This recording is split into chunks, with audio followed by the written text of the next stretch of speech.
All right, so what are you expecting when Trudeau and Poilievre face off in question period Oh, today? this is Christmas for political commentators, and I think that Trudeau's been battening down the hatches and preparing for Hurricane Poilievre for some time. He's got great communications advisors. They'll have focus group this. They'll have prepared Trudeau. He's very good at delivering prepared lines, and most of them will have been prepared. Poilievre doesn't have to do any convincing with his caucus. They love him. They're going to applaud no matter how it goes. Trudeau's main audience, he's going to be, of course, caring about people at home and voters across the country.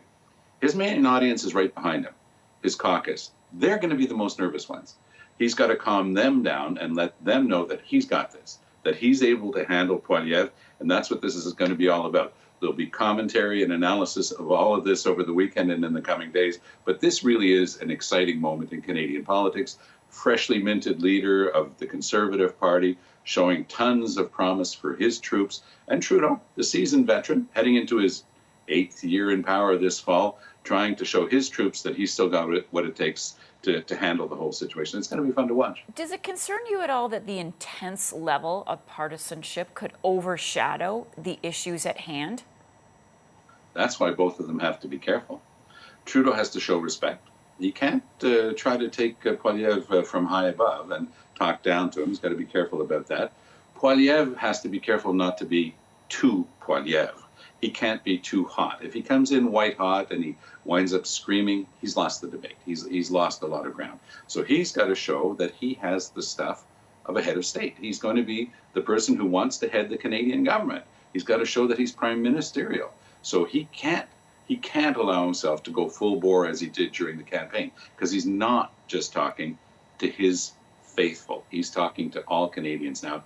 I think he knows that, but I also think that he's got reflexes honed after years of behaving the way he has. He's always enjoyed getting in people's faces.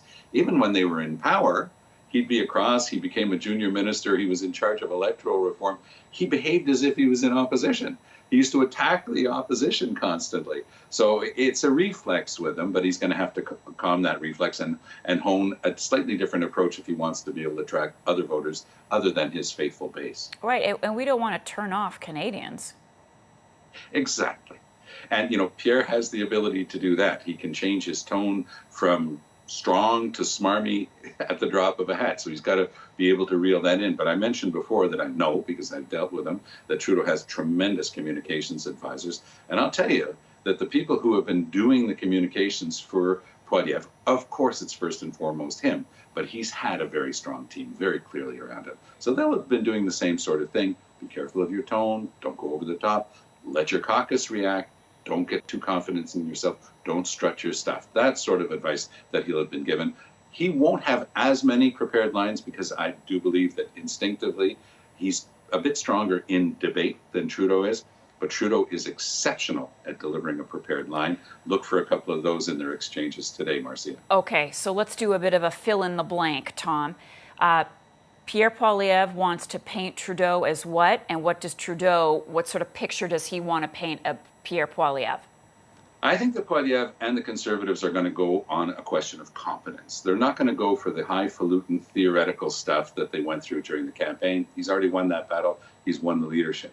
He's going to start talking about things like the ArriveCan app. It's absolutely no accident that the Liberals have been dropping hints to certain media that they're about to abandon this thing, which has been an absolute disaster that they've held on to for reasons that only they can explain. So they're going to talk about the inability to do things, whether it's get your passport out to you, handle the airports. Pearson wasn't just the worst airport in Canada. There was a listing done, and it was the worst airport in the world.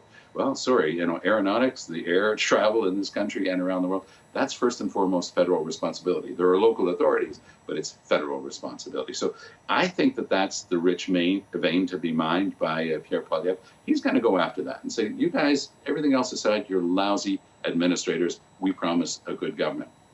Trudeau's got to show that Poilievre and the Conservatives, he's going to go back to his usual themes. He's going to try to portray them as, troglodytes, knuckle draggers, cavemen, people from the past. They hold on to bad news.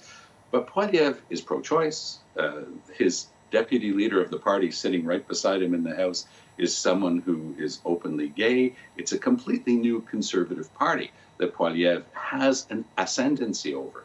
So it's going to be hard for Trudeau to play that old game. He's going to try to tie him to the trucker convoy. He's going to try to tie him to the anti-vaxxers and so forth. But even that, the public's getting a bit tired of that. Most people have moved on. So Trudeau's going to have to find other ways to demonize and to try to characterize Poilievre.